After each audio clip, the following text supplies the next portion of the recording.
This ongoing case takes place in the Baton Rouge area of Louisiana. On November 25, 1985, Clay and Sheila Fletcher gave birth to their only child. It was a baby girl and they named her Lacey. At the time, they were both in their late 20s and married. Sheila and Clay were born and raised in Baton Rouge, and in 1994, the couple moved to a modest 2-story home on a gravel cul-de-sac when Lacey was around 9 years old. Sheila and Clay were described as faithful, church-going pillars of their community. Sheila had also sung in the church choir, and they were both very well respected and liked. Lacey was very sociable and easily made friends with the other kids in the neighborhood. The neighbors and locals said that she was an extremely pleasant and happy child to be around. Lacey attended Brownsville Baptist Academy in Baker, Louisiana. It was located in the northern Baton Rouge area. It was a private school that educated pre-kindergarten through to 8th grade students. It was a small school boasting around 190 students. Peers and teachers said that Lacey made a point of making newcomers feel welcome and at ease. A classmate stated that they remember Lacey as a sweet, kind girl. She was active at school and was on the volleyball team. One of her close friends said that they went to school together for 3 years before they both left after the end of middle school. At some point, it seemed as though Lacey suffered from social anxiety.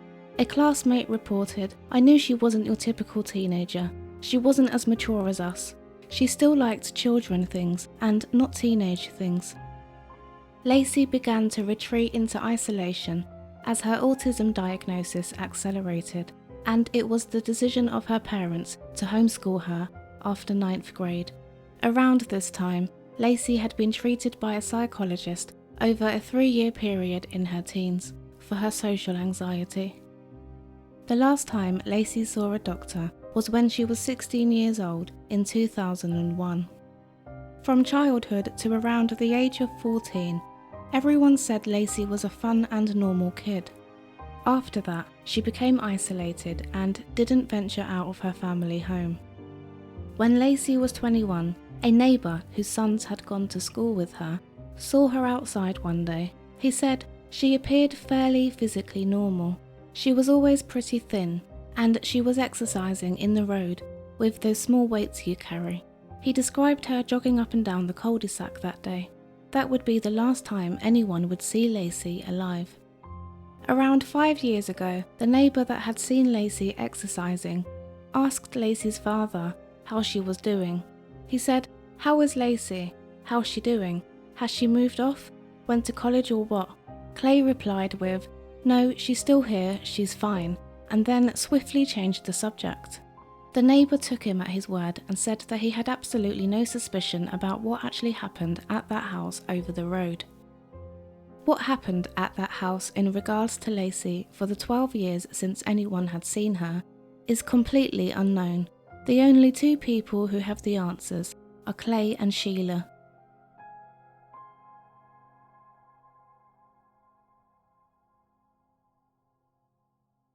Fast forward to Saturday, January 1st, 2022. Sheila and Clay decided to take a weekend away. Lacey was now 36 years of age. When they returned home the following Monday, on the 3rd of January, they discovered that Lacey was on the sofa and not breathing. Sheila phoned 911 and made a report. Authorities entered the house immediately, describing the smell as completely overwhelming. One of the officers said that as he opened the door and walked into the house, there was a stench of an odour, like feces and urine, and said that you couldn't hold your breath. The coroner described how Lacey appeared to be nearly buried up to her shoulders in a wide and deep hole in the couch. It was visually obvious that her emaciated body had been in that exact spot over the years, moving around at least a little bit, thus rubbing through the cushioning. She was found slumped over on her left side, with her right arm across the top half of her dangerously thin body near her neck. She was completely naked, except for a small blue patterned t-shirt, which was pulled up, leaving her breasts exposed. Her eyes and mouth were eerily wide open. They were able to see a full set of front teeth. It appeared she had been sitting with her legs crossed underneath her. The coroner described her face as being covered in large and angry red blotches. Human feces was smeared all over her body and matted into her hair and inside her ears.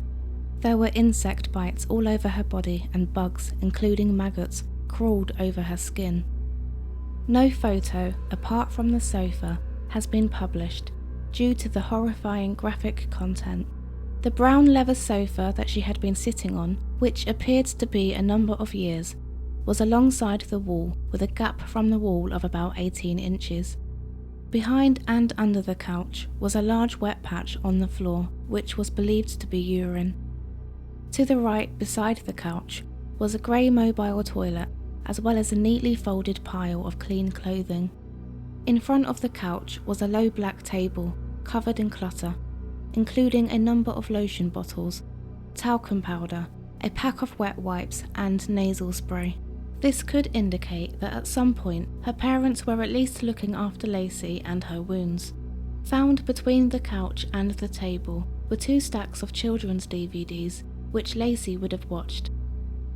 As the police and the coroner were trying to take in what they were seeing, the coroner stated the mother's head was between her legs as she wept just a little bit, but Clay showed zero emotion whatsoever.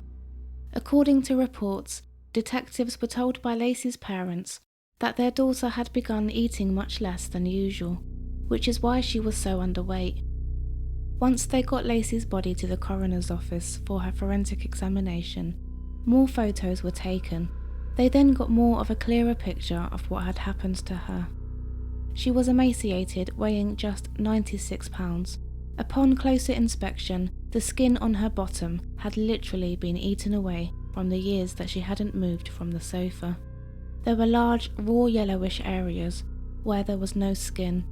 Other areas on her back and bottom were blackened, making it at first impossible to identify exactly what they were looking at. During the autopsy, they discovered by the contents of her stomach that Lacey had recently consumed bits of foam from inside the couch cushions as well as her own feces.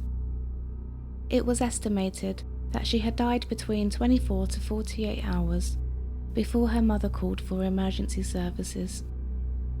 The coroner then determined that the cause of her death was severe medical neglect. He said the cause of death stemmed from severe medical neglect, which led to chronic malnutrition, acute starvation, immobility, acute ulcer formation, osteomyelitis, which is a bone infection that finally led to sepsis.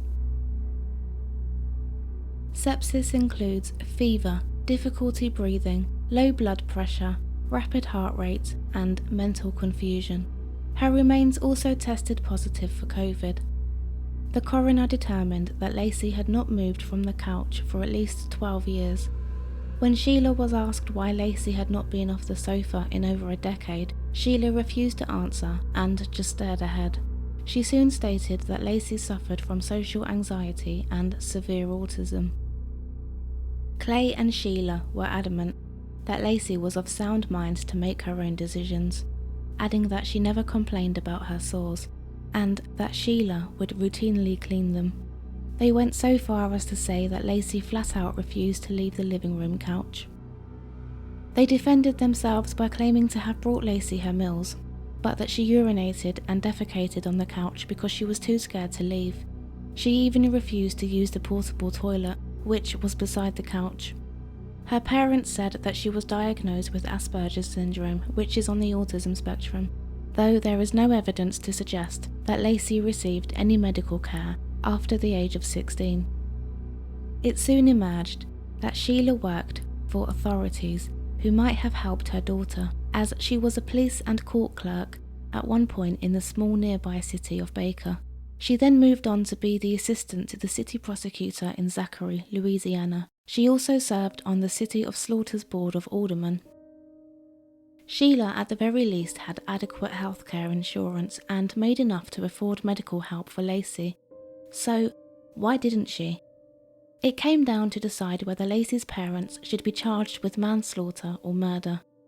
It took 4 months for Sheila and Clay to get charged with second-degree murder. Sheila refused to answer whether or not she felt any remorse over Lacey, and in fact, the two released a statement saying they didn't want to discuss it any further because it was already too painful that they had lost their child. The grand jury was shown extensive images as well as video footage of the conditions of which Lacey was found. The coroner said that they were so horrific and upsetting that they had medics on standby for the 12 panel members. Once the grand jury got the full visual, it left everyone speechless.